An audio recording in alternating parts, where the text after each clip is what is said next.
For millions of years, the skies were the exclusive domain of the birds, the bats, and the butterflies. For millennia, men have watched them, envied them, and sought to emulate them. But it's only in the last century that we've succeeded in joining them in the adventure of powered flight. In that short time, flying has evolved from a perilous enterprise to the safest mode of transport the world has ever seen.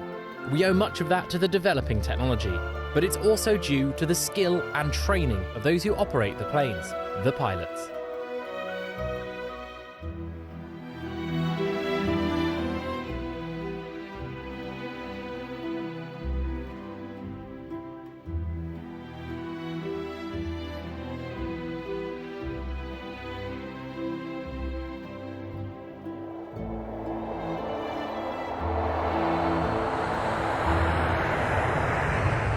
The modern-day commercial pilot is a very different person to those early pioneers. Aviator, navigator, meteorologist, engineer, and team manager.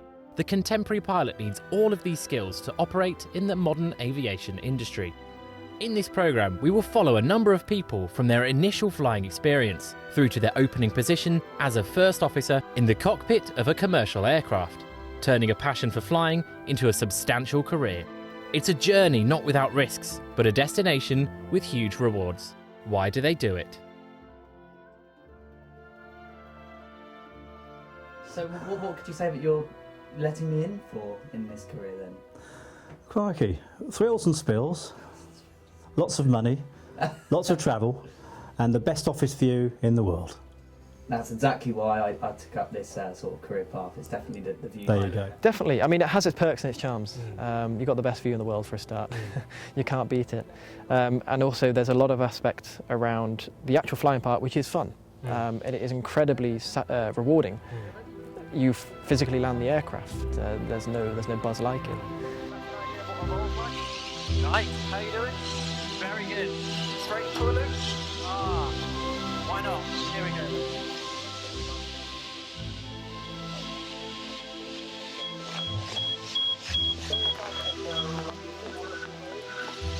The headphones came off, eh?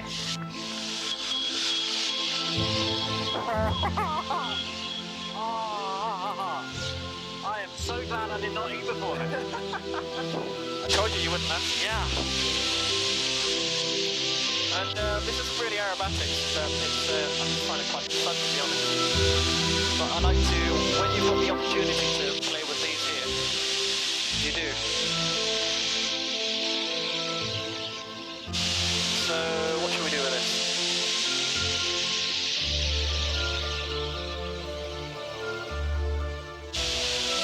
Let's have a think. Build up some speed. And let's have some fun inside it together.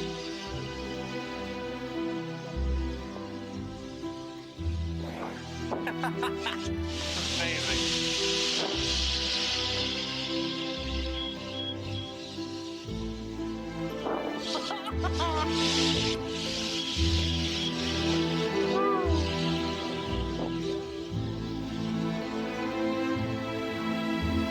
It feels like it's a race rocket in the sky. Like, yeah! I see what you mean about the roller coaster. Roller coaster in no track. See that little hole on the top? Oh, wow.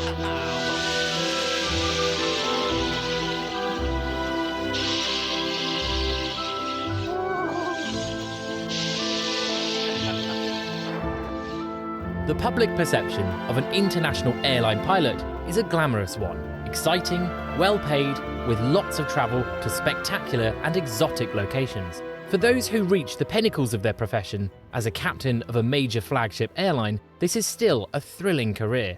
The journey, however, as we will see, can be difficult in many ways. Is it worth it?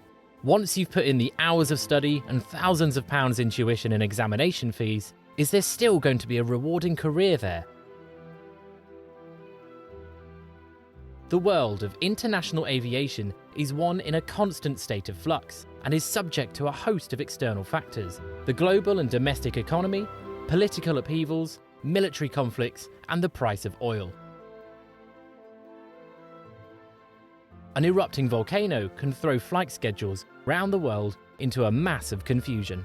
It's an intensely competitive industry with many factors combining, meaning the airline business is frequently rocked by acute dramatic changes, and with it, the fortunes of the pilots and other members of the workforce. Hardly a year goes by without the collapse of a major international airline, and with it, the loss of thousands of jobs.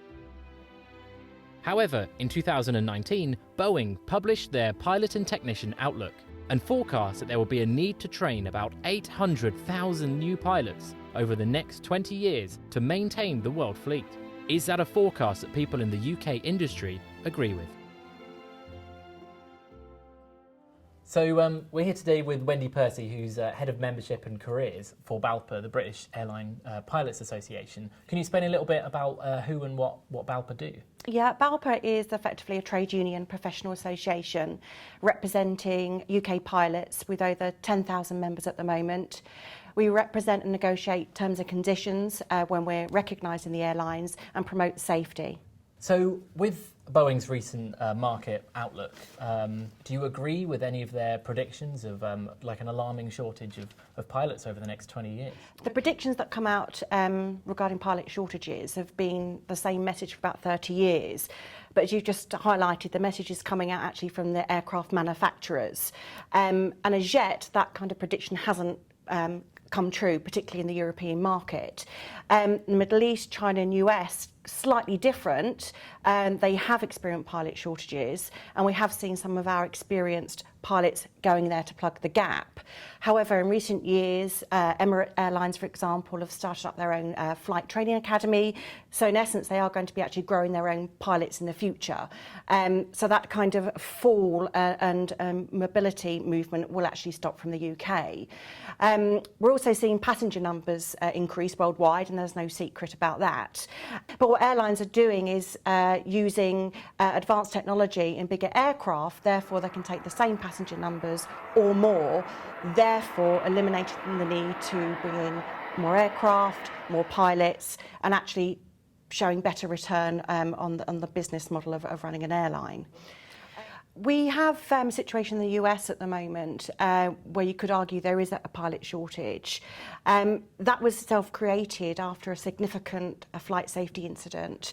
Decision was made to increase the hours you had to have flown before you could be a commercial pilot. And that now sits at 1,500 hours. Now, when you think cadets come out of training school and have only done up to a couple of hundred hours, that's a massive gap before you're employable in the US. So a lot of those individuals have to take alternative jobs to increase their hours. So they might do aerial photography work, they might do some instructing, etc. But that's a lot of additional hours to build up. It takes a long while, and a lot of them will drop out and choose a different career before they've realised their dream. So you've created actually a pilot shortage through increasing those hours. In the UK, as I said, it is very much different. We've suffered quite a turmoil time in the industry, particularly since the financial crisis of 08-09. At that time, cadets were still going through the flight training schools, and they were being trained and couldn't secure employment. Some of them waited 5 years to secure employment. The recruitment industry within aviation is very cyclical and is subject to the whims of the environment in which we operate. And of course, there's a lot of external factors that can influence that, fuel price and global economy. And of course, that can impact on the sustainability of an airline within the industry. The current market is very candidate driven, which almost suggests that there are more jobs than there are qualified candidates. And of course, that leads us to the subject of the pilot shortage. The pilot shortage, I think we've identified, is more of a skills shortage than there is a pilot shortage. This is not a shortage of headcount or even people that want to be pilots. This is a shortage of people with the desired skills. You know, we're talking about qualifications, we're talking about experienced people that will slot straight into an airline to be able to fulfill that airline's immediate need. The global financial crisis of 2007 hit the airline industry hard, both domestic and internationally. However, the last 5 years have shown a steady recovery in business, particularly in the low-cost sector. As one airline fails, another arrives on the scene, and with it a change in fortunes for prospective pilots. Anthony Pettiford of Virtual Aviation has been a keen observer of the industry in the last 2 decades. What does he think about the Boeing predictions? Well, there is a demand for pilots. So if you're choosing a time to want to become a pilot, probably now is the time to do it. And what's stimulating demand for pilots? Well, people love to fly. There is a propensity of human beings to want to go by air. Now, we've grown up with the low-cost carriers, haven't we? So I guess when Stelios, etc. came along and started encouraging people to use air travel to get about and the trains and driving less, that really stimulated this passion and enthusiasm.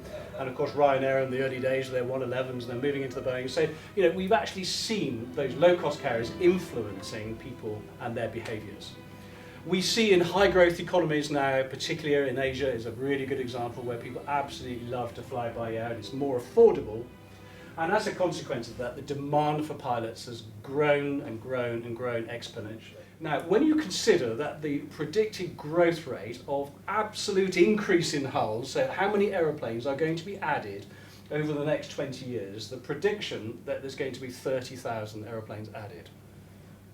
Well, if you do the maths for yourself, you will come somewhere near 400,000 pilots required for absolute fleet growth.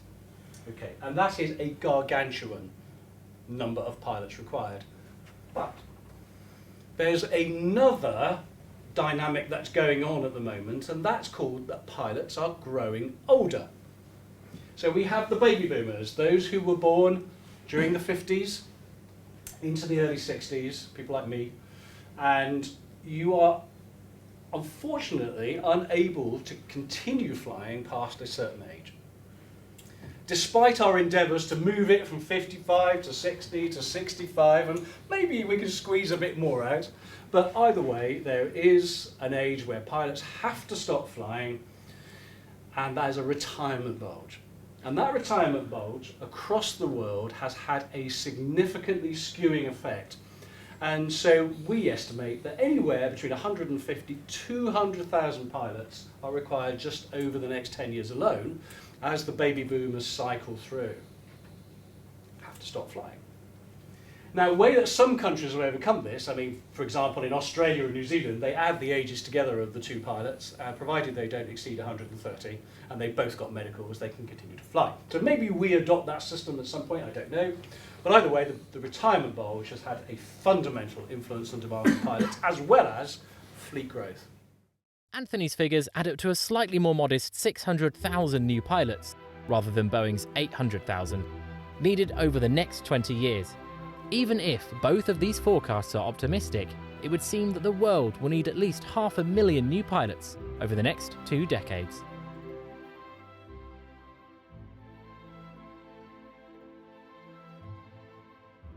Emirates is looking to recruit as many pilots as we can. Right now is a great time to join EasyJet, get applications in. We're looking to hire, a lot of pilots this year, next year, the year after.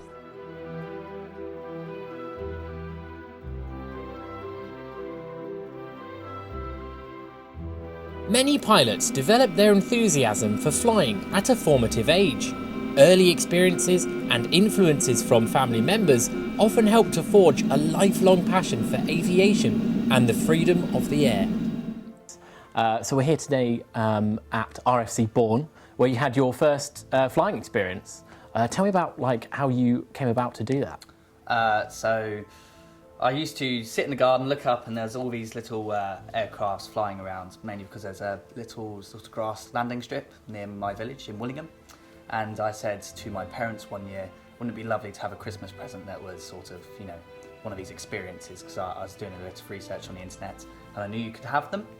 And so, sure enough, that year Christmas came and I got the sort of invitation to come and have a trial flight, as it was known. And so I came down to Bourne and we had a lovely Cessna 152 to sit in. And funnily enough, I couldn't reach the pedals because I'm quite a short fellow.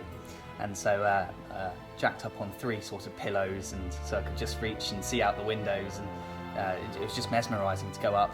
Had a lovely instructor called Richard, had a sort of briefing, And we went up, and from that moment on, seeing everything in sort of really small sort of setting, flying over the house, and it was just wow. You know, it's a view you never see if you've never been flying before, because you know you're looking at everything so small, and it sort of mesmerised me into thinking about maybe it was a viable career. And from that moment, I was just sort of, you know, absolutely in love with aviation.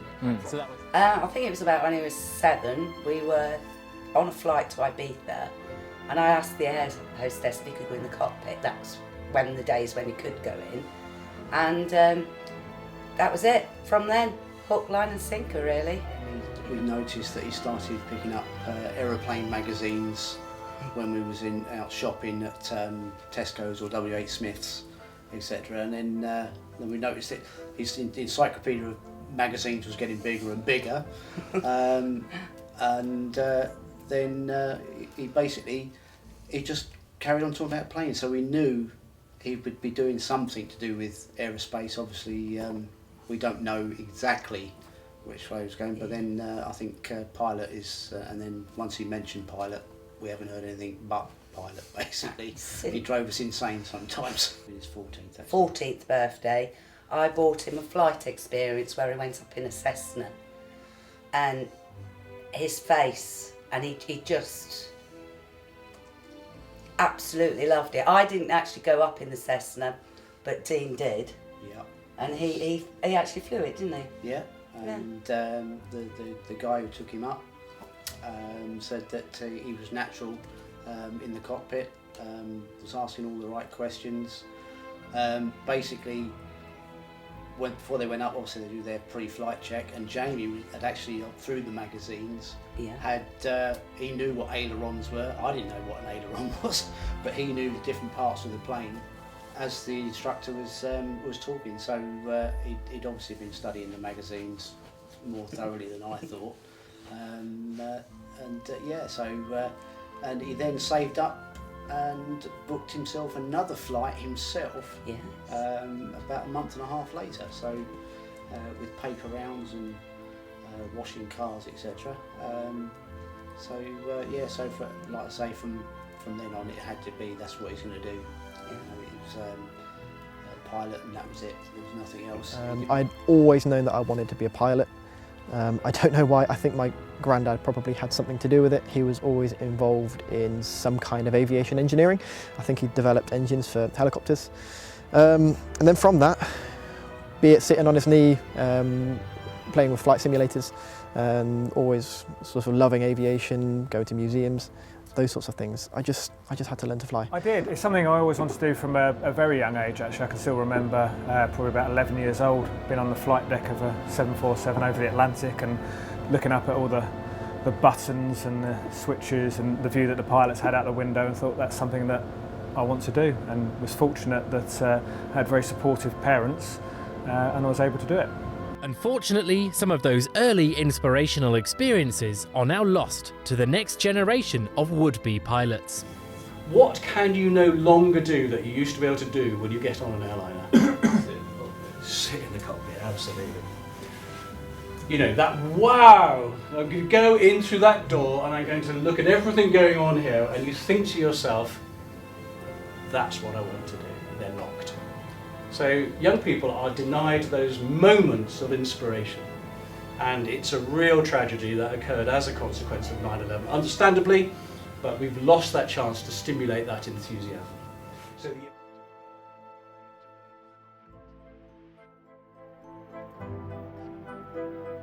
The work of a commercial airline pilot is complex and involves a multitude of abilities. Flying the plane is just a fraction of the job.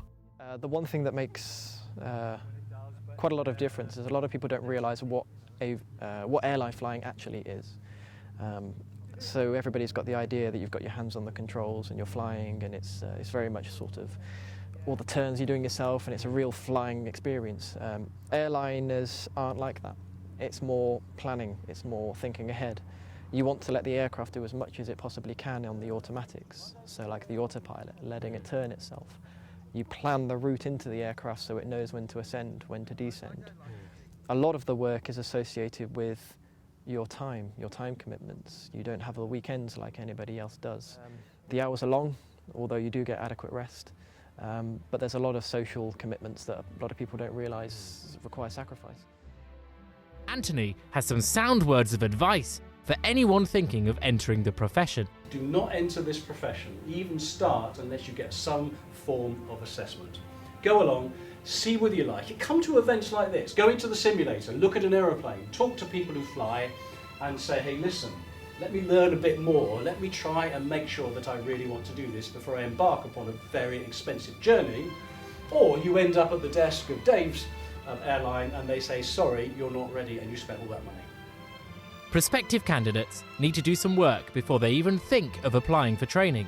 The first is to do some research and find out exactly what the career of a modern commercial pilot involves. Fortunately, there is plenty of help. The all-pervasive internet is packed with information, but the best way is to attend one of the many career events around the country. These usually have a series of lectures and the chance to meet and talk to people at all levels of the industry.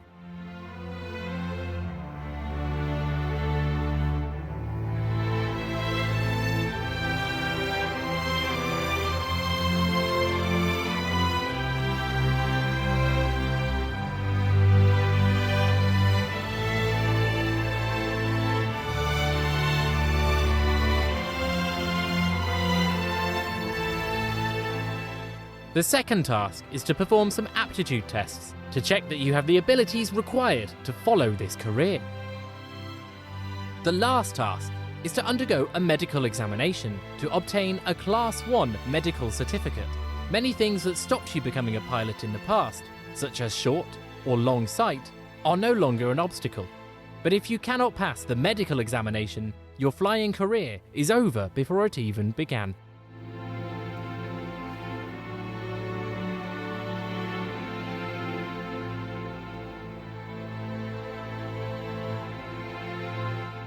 In the next episode, we will accompany a new class of students on their first day at Skyborne Flight Academy. We will join them for the daily grind of ground school and witness their first attempts at practical flying, firstly in a simulator, and ultimately taking small aircraft on their first solo flights.